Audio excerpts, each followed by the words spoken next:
그때 이제 저희가 나올 때 루트는 지뢰밭을 로 정했어요. 저희 그 바다 고개가 이제 쫙 지뢰를 매설해 놨거든요. 간첩을 잡는다고 매설을 했는데 간첩 잡기는커녕 그냥 제 사람만 그냥 잡았죠. 막 그 일반 주민들 지뢰 터져서 다리 부러지고 막 이렇게 사람들이 많아요. 학생들도 있고. 저희 어머니가 거기서 오래 살았잖아요. 그러니까 그 지역을 빤히 알고 그 길도 아는 거예요. 그게 사람들이 다니면서 이렇게 지뢰가 터지고 막 이렇게 하면서 길을 낸 길이 있는데. 안녕하세요. 안녕하세요. 네, 자기소개 부탁드립니다. 네, 안녕하세요. 저는 2023년 5월에 서해 바다로 배를 타고 부인 가족과 함께 대한민국에 입국한 김유미라고 합니다. 네, 반갑습니다. 반갑습니다. 이게 북한에서는 평양에서는 이런 거를 탈 수가 있습니다. 지방에는 없어요. 이게 다 알려주잖아요. 이게서 막 뭐 어디 타면 안 된다 뭐 이렇게 알려주잖아요. 근데 이제 이런 건 상상도 못해요. 북한에서는. 북한에서는 어떤 일 하셨어요? 저는 이제 북한에서 제가 좀 빨리 시집을 가다 나니까 남편하고 이제 저희가 서해 바다에서 살았잖아요. 배 운영을 했어요. 배를 이제 처음에는 한 척을 가지고 운영하다가 어쨌든 전 불어나서 제 척까지 운영을 하게 됐고요. 북한에서는 그 모든 배 그 바다에서 잡아오는 생산물이 다 중국으로 수출을 나가요. 생산물을 잡아서 생계를 유지하면서 살았죠. 한국에서는 보면 바다를 나갈 때 너무 간단하더라고요. 그냥 뭐 배 전원입니다라고 등록하면 그냥 나가더라고요. 근데 북한에서는 그게 안 돼요. 북한에서는 일단 한 번 나가려면 그 공문서를 한 12개 정도의 그 도장을 박아야지만 출항을 할 수가 있어요. 그래서 북한에서는 배 한 번 출항한다는 게 진짜 엄청 어려워요. 무슨 계기가? 원래 처음에 남편은 바닷가가 아니었어요. 근데 이제 남편이 그쪽으로 이사를 내려온 거예요. 바닷가로 탈북을 하려고 이미 결심을 하고 이제 그러니까 어릴 적부터 이미 계획이 다 있었던 거죠. 김정은이 정권을 딱 잡았을 때 유학을 했잖아요. 스위스에서. 그래도 뭐 해외에서 유학까지 하고 왔으니까 뭔가 좀 뭐 변화가 있으려나 이제 이런 기대감이 좀 있었어요. 그래서 이제 조금 기다렸었는데 이제 코로나가 터진 거죠.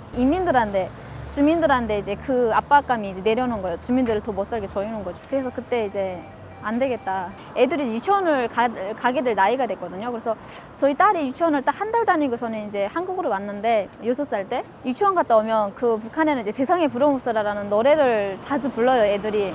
우리 아버지 뭐 김일성 스님 막 이런 애를 부르거든요. 그러니까 거기서 조금 남편이 갑자기 빡쳤던 거예요. 이게 뭐지? 이게 부모들은 진짜 등골이 시도록 애들을 잘 내세워주고 하려고 엄청 많은 노력을 하잖아요. 근데 아버지 부모님한테 고맙다는 말이 아닌 포항한 사람한테 고맙다는 노래를 부르고 하니까 그때부터 이미 세뇌 단계에 들어서는 거예요. 그래서 이제 저희 남편이 그때 결심을 한 거예요. 이제 애들이 세뇌 받기 전에 뭐 탈출을 해야 된다라고 해서 그래서 저도 그때 진짜 엄청 고민을 하다가 저도 또 이제 한때 그런 꿈이 있었고 그래서 같이 이제 남편하고 합세해서 네 그럼 그렇게 하자라고 해서 네 탈북을 하게 됐습니다. 북한에서도 빡쳤다 이런 얘기 쓰나요? 그게 왜 그러냐면 한국 드라마를 봐요. 그래서 이제 뭔가 그런 조금 특이한가 이런 거는 빨리 받아보는 것 같아요. 한국 언어 쓰면 쳐버리고 이런 게 좀 심하다고 들었어요. 그렇죠. 한국 드라마를 북한에서 이제 넣고 보면 안 본 사람이 거의 없을 정도. 2019년도에 이제 엄청 왕성했어요. 그 한 해에는 저도 어떻게 된 영문인지 모르겠는데 그 한국 드라마가 어쨌든 북한에 쫙 퍼졌다고 보시면 될 정도로 못 본 사람이 없을 정도로 그렇게 풀렸어요. 그래서 그때 이제 19년도 말에 김정은이가 갑자기 당황해지면서 반동서성 문화 배격법이요 막 이런 거 나오면서 한국 드라마를 보다 걸리면 뭐 청살도 된 사람도 있었고 감옥 간 애들도 있고 되게 보면 어린애들이에요. 다 막 10대, 20대 여러 건 애들이 기분 많이 봤는데 일단 한번 보니까 이제 그게 그냥 빨려 들어가는 거예요. 북한 거는 아예 보질 않거든요. 너무 어색하잖아요. 북한 영화는. 조선중앙 TV를 켠 적이 없어요. 저도 볼 게 없어요. 그거는 뭐 다 호의고 거짓이고 막 이렇게 이제 생각이 돼가지고 조자체부터도 그거 보지를 않았어요. 어떻게 탈북하셨어요? 처음에는 진짜 엄청 고민이 많았어요. 저희가 이제 가족이 9명이다 나니까 다 같이 가야 되는 거잖아요. 남편이 먼저 그 시집에는 다 이야기를 했어요. 그래서 시어머니도 동의를 했고, 그리고 남편의 형이 있어요. 그래서 형님도 동의를 했고, 그래서 저도 같이 동의를 했는데 제가 이제 어머니하고 남동생이 있어요. 동생이 저희가 배를 이제 제척을 운영했다 했잖아요. 배 하나는 이제 동생이 전장으로 배 관리를 하면서 배를 맡았었고, 저희가 타고 온 배가 제일 작은 배였어요. 10m 선 먹배였는데, 그건 동생이 관리를 하고 있었거든요. 그래서 동생하고 엄마한테는 말하지 말고, 이제 배를 탄 다음에 얘기를 하자, 이렇게 남편하고 토론이 됐었는데, 그게 왜 그렇게 됐냐면 9명의 목숨이 달린 문제라서 그날 어머니한테 얘기를 하면 저희 어머니가 너무 당황하고 이제 표정 관리를 잘 못 하실 수도 있거든요. 저희 어머니는 이제 그게 토박이잖아요. 그래서 만약 이제 표정 관리를 잘 못하거나 또 이제 그 배를 타러 갈 때 무슨 일이 닥치고 나면 이제 엄마도 그 상황을 이제 순간에 포착하고 일 처리를 해야 되는데 이게 내가 지금 탈북을 하려고 한다라는 그 부담감이 마음에 있으면 일 처리를 못 할 수가 있잖아요. 그래서 그것 때문에 이제 엄마한테 얘기하지 말고 배에 탄 다음에 얘기를 하자라고 얘기가 됐었는데 처음에 저희가 실패를 했어요. 저희가 이제 그 날씨 좋은 날 나온 게 아니고 진짜 파도가 3, 4m, 막 5m 막 이렇게 해상경보 엄청 센 날 저희가 나왔거든요. 남편이 이제 동생한테 얘기를 한 거예요. 오늘 작업을 나가려고 하니까 배를 뽑아놔라 이렇게 얘기를 했어요. 근데 동생이 이제 가면 보니까 파도가 이렇게 센데 작업을 나간다고? 이거는 작업하러 나가는 정도가 아니라 거의 뭐 죽으려고 나가는 상황인데 지금 매부가 갑자기 이 조항 판단을 잘못했는가? 이제 이렇게 생각을 한 거예요. 본인 자체부터가. 그러니까 바다에서 배 일을 하다 나니까 이제 물개를 빤히 아니까 그날 배를 안 뽑았어요. 그래가지고 뭐지? 막 이래 진짜 당황했죠. 저도 당황했고 근데 저희 남편은 더 당황했죠.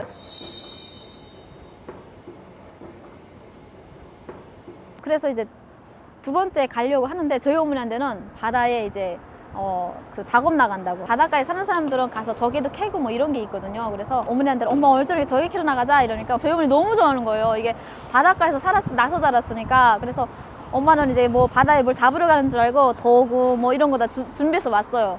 그래가지고 지금 왔는데 저희가 여기 얼리면 또 입을 옷이 있어야 되잖아요. 그래서 제가 엄마 몰래 담 넘어 들어가서 엄마 집에 가서 그 엄마가 이제 가서 입을 옷, 신발, 뭐 사진 뭐 이런 거 제가 다 꽁줬어요. 그래가지고 배에다 실어 놓은 거죠. 그래서 준비를 이렇게 했는데 실패하면서 제가 그때 이제 남편한테 얘기를 했어요. 이게 우리가 배를 타고 나가려면 동생이 배를 뽑아서 우리를 태워주고 하는 중요한 역할을 맡아야 되는데 이게 동생이 그거에 대해서 아예 전혀 모르잖아요. 뭐랄까 뭐 북한식으로 말하면 혁명적으로 그러는데 막 빨리빨리 막 이제 눈치 있게 행동하고 막 이렇게 해야 되는데 그게 안 되면은 이게 실패할 확률이 크거든요. 그래가지고 이제 남편도 그때 고민을 하다가 이제 그래 동생한테는 얘기를 하자라고 해서 저희 동생을 데리고 이제 해변가로 나갔어요. 이야기를 하러. 그래서 동생하고 이제 얘기를 해서 동생도 오케이.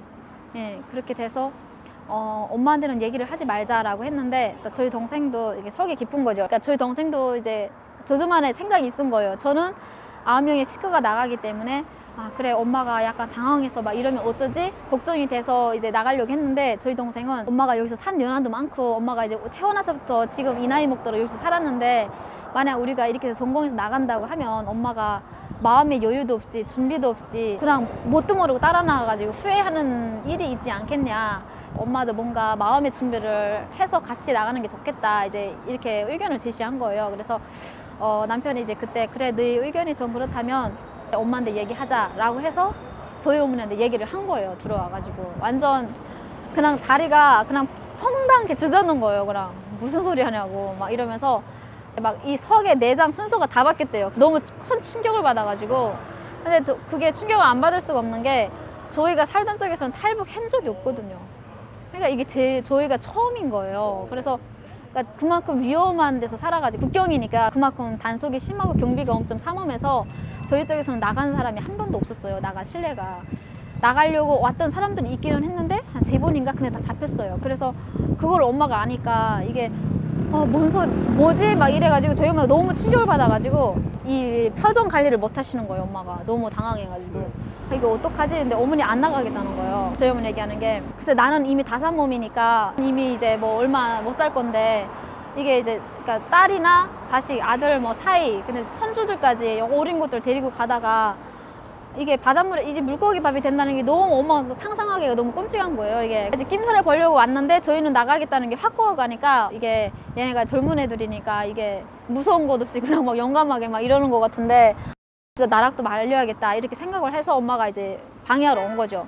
난 안 가겠다. 가겠으면 너희끼나 가라 막 이러면서 남편이 이제 또 뭐 얘기를 하고 그리고 저도 이제 엄마한테 가서 얘기를 했죠. 엄마 이제는 결심이 확고해서 온 거고 이제는 막을 수가 없어. 우리가 나간다면 엄마 여기 있으면 엄마 그냥 안 놔둬. 북한에서 절대 그냥 안 놔두거든요. 뭐 어디 뭐 감옥이나 정치범 수용소나 이런 데 데리고 가겠죠. 그러니까 저희 어머니가 딱 저희 떠나기 전 5시간 전에 숙락을 했어요. 5시간 전에야 이제 그래 그럼 함께 가자라고 해서 한참 얘기해서 저희 어머니가 짐을 싸줬어요. 그때는.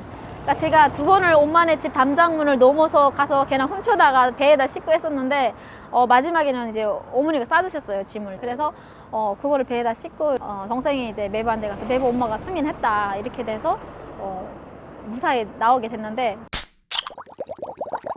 그때 이제 저희가 나올 때 루트는 지뢰밭으로 정했어요. 저희 그 바다 고개가 이제 쫙 지뢰를 매설해 놨거든요. 이렇게 뭐 간첩을 잡는다고 매설을 했는데 간첩 잡기는커녕 그냥 제 사람만 그냥 잡았죠. 막 그 일반 주민들 지뢰 터져서 다리 부러지고 막 이렇게 되는 사람들이 많아요. 학생들도 있고. 저희 어머니가 거기서 오래 살았잖아요. 그러니까 그 지역을 빤히 알고 그 길도 아는 거예요. 그게 사람들이 다니면서 이렇게 지뢰가 터지고 막 이렇게 하면서 길을 낸 길이 있는데 저희 어머니가 길 안내를 하는 거죠. 이제 그 지뢰밭 앞까지는 그 마을에서도 같이 우르르 밀려가면은 또 위험을 살 수 있기 때문에 그래서 어머니가 그렇게 가고 저는 이제 아이들 손목을 잡고 이제 그 위치까지 간 거죠. 그리고 저희가 이제 그 나올 때 그 싸울 준비를 좀 했거든요. 그래서 뭐 고춧가루 폭탄 있잖아요. 그 모래하고 막 이렇게 섞어서 고춧가루하고 만약 이제 뭐 군인들이 잡으러 온다 또는 뭐 나가다가 무슨 일이 생긴다라고 하면은 그 뿌릴 생각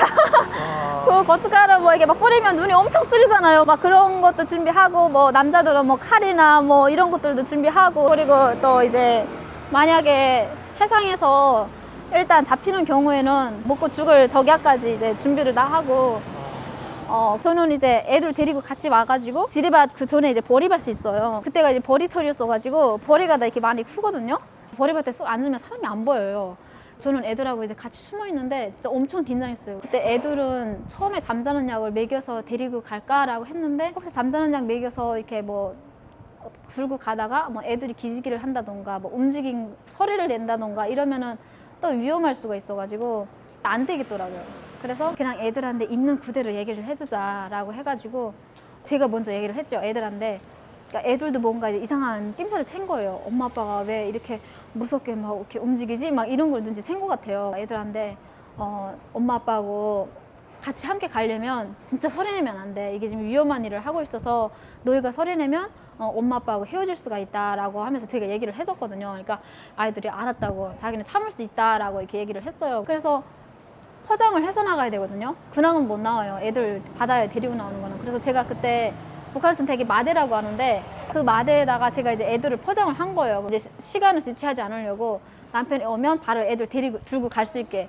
그러니까 한 15분에서 한 20분 정도 걸린 것 같아요. 근데 그 시간이 얼마나 긴지 진짜 그게 있는 순간에는 막 거의 뭐 한 2시간 정도 기다린 것처럼 그렇게 안타깝더라고요. 남편이 와서 이제 마대 이렇게 포장용으로 딱 열었는데 애들이 막 눈이 말똥말똥해서 이렇게 하고 쳐다보고 있는 거예요. 남편이 그때 또 이제 마음이 안 놓이니까 애들을 자꾸 또 신신당부를 하는 거예요. 아빠 엄마가 저희 작은 아들이 그때 3살이었는데 아빠 난 참을 수 있어요. 막 이렇게 얘기를 하는 거예요. 애가 그렇게 얘기하는 순간에 막 저도 눈물이 나고 제 남편도 막 눈물이 막 글썽해가지고 이게 3살짜리 애인데 지금 이게 어디로 가는지도 모르잖아요 애들이. 그래도 아빠 난 참을 수 있어요 막 이러면서 이제 아빠한테 그렇게 얘기를 하니까 막 남편도 눈물이 막 핑 돌아서 막 울고 저도 막 눈물이 주르르 흘리고 어쨌든 그렇게 해서 이제 그 애를 이제 내 형하고 남편하고 하나씩 이렇게 메고 지뢰밭으로 간 거죠. 이제 또 남편이나 저나 또 길을 아니까 엄마가 이제 그 지뢰밭을 통과해서 먼저 한 팀은 내려가 있고 바다에.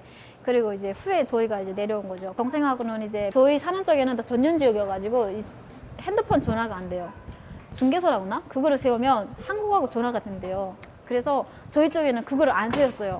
핸드폰 전화가 안 되거든요. 그래서 이 줄 전화만 되는데 뭐 핸드폰 전화가 만약 된다라고 하면 동생하고 이제 용기해서 배 대라 이렇게 할 수 있잖아요. 근데 그게 안 되다니까 그 전지불 신호 있잖아요. 네. 한국에서 을씨라고 하는 것 같아요. 을씨, 네네네. 네. 그걸로 이제 남편이 그 육상에서 이제 깜빡깜빡 이렇게 신호를 주면 뭐 3번 깜빡을 주면 이제 안전하니까 빨리 나오라는 게 신호상이 있었어요 서로. 와. 그래서 그 동생이 이제 해상에서 배를 끌고 대기하고 있다가 그 동생이 그때 이제 신호가 와서 그래서 배 대고 그래가지고 뭐 순간에 배 탄 거죠 그냥 막.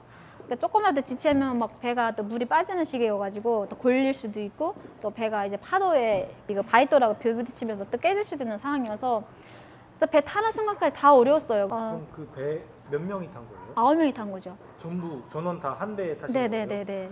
그럼 그 배가 나무배 같은 그런 네네 먹선이었는데 저희가 이제 배를 대쪽으로 운영했다 했잖아요. 근데 거기서 제일 작은 배거든요. 10m 선이. 왜 작은 배를 선정했냐면 작은 걸수록 이제 그 레이더 그 뭐 어쨌든 그 감시의 부유물로 이게 쏙 나타나는 게 작거든요. 와, 그러면은 출발을 하셨잖아요. 네. 출발을 하시고 오시면서 며칠 정도 걸리셨어요? 저희는 2시간 걸렸습니다. 2시간 만에 그럼 한국 NLL을 넘었어요. 썰물 때 이제 출발을 했는데 생각지 않게 갑자기 배가 나타났어요. 뒤에서 파란 불이 막 비치면서 막 탐조등 같은 게 비치면서 따라왔어요. 배가. 이제 그런 깜짝 놀란 거죠. 이게 완전 계획이 없었던 일이었어요. 경비정도 지금 그 육지에 지금 걸려있는 상태고 해서 따라올 배가 없다라고 생각을 했는데 갑자기 나타난 거예요. 그래서 이제 진짜 점점 가까워졌어요. 불빛이 막. 그 순간에 뭐라 말을 못 하겠어요. 막 저도 막 너무 막 당황했어가지고 저는 이제 그 유저들은 다 이제 그 빵짝이라고 손실 안에다 들어갔거든요. 이게 너무 파도가 막 심하고 하니까 저희 시어머니나 형님은 바다에 바자도 몰랐는데 이제 처음 배 타다 나니까 오히려 그 파도에 그 위에 올라와 있다는 물에 떨어질 수가 있거든요. 그래가지고 유저들은 다 손실 안에 들어가 있었는데 추격을 받으면서 막 갑자기 수로를 얼린 거예요. 그러니까 막 그 수로 얼리면서 기름 막 냄새 있잖아요. 막 그게 막 터져나오면서 그 배 안에 꽉 찬 거예요. 그게. 저도 막 어지러워가지고 막 이러다가 애들 딱 보니까 이제 애들이 막 죽일 것 같은 거예요. 막 눈이 심장이 막 이렇게 막 벌어져가지고 이거 애들 죽이겠다 이래서 막 저도 막 어치러치하며 나와가지고 이거 빵짝문이라고 있는데 그 문을 열어 제껴야 되는데 왜 이렇게 안 열리는지. 그러니까 저도 아마 어지러워가지고 힘이 없었나 봐요. 그래서 어쨌든 안간힘을 써서 막 그 열었던 것 같아요. 그 문을 열고 제일 작은 애부터 꺼냈어요. 제일 작은 애는 그만큼 또 면역력이 약하니까. 그래서 작은 애를 꺼내가지고 이제 바닷바람을 한 10분 맞췄나? 그랬더니 그다음에 엄마 여기 어디야? 막 이렇게 얘기를 하는 거예요. 그래서 너는 살았구나. 막 저는 경험이 없는 거구나. 그래서 너는 살았구나 하고 다시 넣고 이렇게 배 위에다 또 올려놓을 수가 없는 게 이제 물에 다시 빠질 수 있으니까 파도가 너무 막 이러니까 배가 막 이러면서 간단 말이에요. 이제 빠질 수가 있잖아요. 그래서 또 다시 넣고 또 쿤에 다시 안아가지고 또 바람 맞히고 막 이러면서 한 10분 정도 맞히니까 또 걔도 이렇게 깨어나더라고요. 그래서 교대로 그렇게 바람을 맞히면서 왔거든요, 애들을. 저희 어머니랑 뭐 시어머니랑은 다 그 안에 있는데 멀미에 그냥 정신이 없는 거예요. 다행히 그래도 애들은 살렸어요. 그 문을 열어가지고 막 그렇게 바람을 맞히다 나니까. 그래서 이거는 가기도 전에 죽을 수도 있겠다. 막 애들을 죽이겠다. 막 이래가지고. 그래서 이제 딱 봤는데 갑자기 보면 불빛이 뒤에서 막 환하게 오는 거예요. 제가 이제 문을 열어놓은 순간에 저거 뒤에 오는 거 뭐냐고 이렇게 물어봤더니 답이 없는 거예요. 다 막 그 남편이 그 탈을 잡았었는데 완전 있잖아요. 그 전투장에 나가는 자세. 막 이게 진짜 죽느냐 사느냐는 문제니까 막 그래가지고 누구도 말을 안 하는 거예요. 그때 동생이 얘기를 해주는 거예요. 지금 추격받고 있다 이렇게. 저희는 손실 안에 있었으니까 이제 추격을 받고 있었는지 몰랐던 거죠. 그때 저희가 할 수 있는 게 만약 추격 받을 수도 있는 상황을 대비해서 그 배에 이제 거기 그물 있잖아요. 그 숭어 그물이라고 하는데 그런 그물들 잔뜩 실어놨었거든요.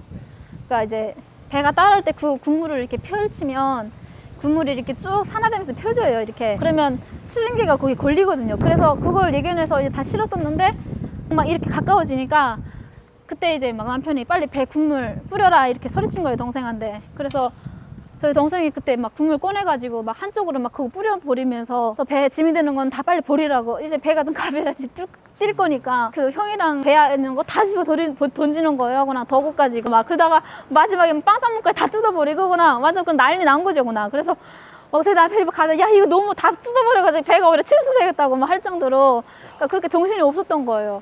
이제 점차적으로 좀 가뒀는데 그 불빛이 점점 멀어지더라고요. 지금의 생각인 게 이게 그 국물을 뿌린 게 배가 밤에 오면은 직선 따라오거든요. 이렇게. 그러니까 저희는 국물을 뿌리면서 가고 입에는 직선 따라오다 나니까 아마 그 자망에 걸린 것 같아요. 추진기가. 그냥 뭐 신이 도왔다고 믿을 정도로 그렇게 무사히 얘네를 넘었죠. 그래가지고 이제 연평도 앞에까지 왔어요. 제가 막 남편한테 빨리 저기 가서 내리자고 우리 그냥 그 북한이 막 쫓아올 것 같으니까 나는 그래서 아니 빨리 저 섬이락도 우리 저 연평도에 가서 내리자고 막 이러면서 그랬는데 남편이 이제 하는 얘기가 우리가 이제 여기 섬 지형도 모르고 이게 배가 가다가 또 그 암초에 걸릴 수도 있거든요. 위치를 모르잖아요, 지형을. 또 밤에 갑자기 두루치게 치면 또 이제 여기 연평도 주민들이 또 놀랄 수 있다 이제 이렇게 얘기를 하는 거예요. 저는 마음에 진짜 빨리 가서 내리고 싶은데 그 말 들으니까 또 그 말도 맞고 그래서 이제 그때 해군 배를 찾아서 나섰죠. 그 대한민국 해군 함정이 있는 해군 배로 찾아가야 된다 우리가. 이래서 뱃머리를 돌려가지고 이제 앞으로 좀 더 들어왔어요. 앞에서 이제 해군 함정이 오더라고요. 이제 그 해군 군함을 타고 이제 한국으로 들어오게 된 거죠. 해군 마주쳤을 때 어떠셨어요? 처음에 작은 배가 막 오더라고요. 이렇게. 그러더니 우리 배를 한 6바퀴인가 막 돌더라고요. 이렇게. 그러더니 그 청 있잖아요. 레이더 빛 저준하는 청. 그걸로 이제 저희 배에 있는 남자들을 다 겨누은 거예요. 이렇게 깜짝 놀랐어요. 저도 그냥 진짜 그야말로 그 영화에서나 보던 그 한 장면? 이건 뭔 상황이지? 막 이래가지고 이제 남편이 그 순간에 저보고 빨리 애들 꺼내라 이러는 거예요. 그러니까 이게 위에 남자들만 있고 저 혼자 있으니까 아마 뭐 임무 받고 올 수도 있고 이러니까 아마 그랬었나 봐요. 그래서 빨리 애들을 꺼내라 이러는 거예요. 그래서 제가 애들을 하나씩 꺼내니까 이제 애들이 배 위로 올라왔죠. 그리고 이제 여자들도 빨리 나 나오라 이래가지고 한 명, 두 명 지금 걔랑 나오는 거예요. 거기서 그 군인들이 보더니 애들을 딱 꺼내니까 총이 이제 발밑으로 떨어지더라고요. 그렇게 돼서 이제 배가 그다음에 붙더니 처음에 물어본 게 배 고장이냐고, 엔진 고장입니까? 이렇게 물어봤어요. 그래가지고 이제 그때 남편이 엔진 고장이 아니고, 저희 이제 북한에서 왔는데, 한국에 보호를 요청합니다. 이렇게 소리를 쳤어요. 그래서 이제 그 남자들부터 넘어가고 이랬는데, 한 명 넘어가면은 이제 몸수색을 하더라고요. 이렇게. 그래가지고 저는 그때 얼때게 그 돈을 막 주머니에다 꿍쥐어 쑤셔가지고 왔던 거예요. 네. 왜 그러냐면 이제 그 배 타기 전까지 그 중간에 이제 잠복근무를 준다 했잖아요. 그래서 그거 나갈 때 뭐 찔러줄 돈, 그리고 또 해상에 가다가 뭔 일이 생겨도 어쨌든 돈이 있어야 되니까 그때 주머니에다 이제 그 돈을 요갖고 나왔어가지고 그 주머니가 돈이 있었던 거죠. 군인들이 와서 이제 제 몸을 똑 만지는데 이제 여기가 뭔가 있는 거예요, 이만한 게. 그러니까 딱 물러서더라고요. 주머니 뭐 있냐고. 그래가지고 주머니요 이래가지고 막 당황해가지고 그다음에 이렇게 꺼냈는데 그때 이제 북한 돈으로 5만 원짜리였는데 5만 원짜리로 그냥 막 한 300장인지 됐었어요. 이게 주머니가. 그러니까 두 주머니를 다 쑤셔 넣어가지고 나오다 나니까. 그래가지고 그거 꺼내니까 이제 땅에다 넣으라는 거예요. 안 다치더라고요. 그래서 다 꺼내가지고 바닥에다 놨죠. 돈이 막 이렇게 바람이 막 부니까 날아가는 거예요. 이렇게 군인이 가가지고 발로 딱 밟더라고요. 그래서 주머니에 있는 거 다 꺼내놓고 그리고 이제 그 배에 올랐죠. 아마 장교인가 봐요. 북한에서는 군관이라고 하는데 여기서 어떻게 부르는지 모르겠어요. 근데 그분이 잘 오셨다고 이렇게 얘기를 하더라고요. 그래서 그 배를 타고 가서 그게 아마 고속단점 같은 그런 거였나 봐요. 이게 그러다가 큰 해군 함대로 가더라고요. 엄청 크더라고요, 배가. 되게 놀라운 게 저희가 이제 거기서 계속 오는데 그 군인들이 움직이지를 않아요. 그 이제 군인들을 딱 봤는데 되게 몸이 좋은 거예요. 이렇게 막 키도 크고 그래가지고 북한에서는 되게 보면 군인들이 허리허리하거든요. 몸이 없어요. 근데 보니까 뭐 군인들이 막 몸도 좋고 체격도 좋고 키도 크고 거기다 군복도 막 그 북한 거하고 완전 다르잖아요. 이게 뭔가 듬직해 보이는 그런 그렇게 돼가지고 역시 군인들이 멋있다. 근데 또 살결이 너무 하얀 거예요. 북한에서 남자라 하면은 약간 검실검실 좀 타야 되고 저 같은 경우에는 이제 바닷가에서 살았으니까 바닷가의 남자들은 하얀 사람이 없어요. 바닷바람에 다 타서 약간 검실검실하거든요. 시내나 뭐 이런 데 가면은 좀 막 그게 막 얼굴색이 막 하얗고 막 이런 애들이 있어요. 근데 그거 보면 뭔 남자가 저렇게 그나 막 그 북한에서 말하면 막 기생 호래비처럼 막 너무 살이 하얗다 막 이러면서 얘기를 하거든요. 근데 막 군인들이 군복은 입어서 멋있는데 살이 너무 하얘가지고 약간 그런 인상? 막 체격 좋고 키 크고 한데 뭐 막 애기 같은 느낌? 막 이런 느낌이 들더라고요. 근데 진짜 멋있었어요. 힘들게 한국에 오셨는데 네. 현재는 어떤 일을 하고 계세요? 네, 저는 지금 현재 이제 그 회사 일을 하면서 유튜브도 조금씩 하고 있고요. 그래서 유튜브는 이제 김유미 TV라고 치시면 나오거든요. 이제 한국에 온 것만큼 또 목숨을 걸고 왔잖아요. 처음에 왔던 그 초심을 잃지 않고 열심히 노력하면서 살아가고 있습니다. 여러분께서 많이 응원해 주시고 김유미 TV도 많이 시청해 주시면 감사하겠습니다. 감사합니다.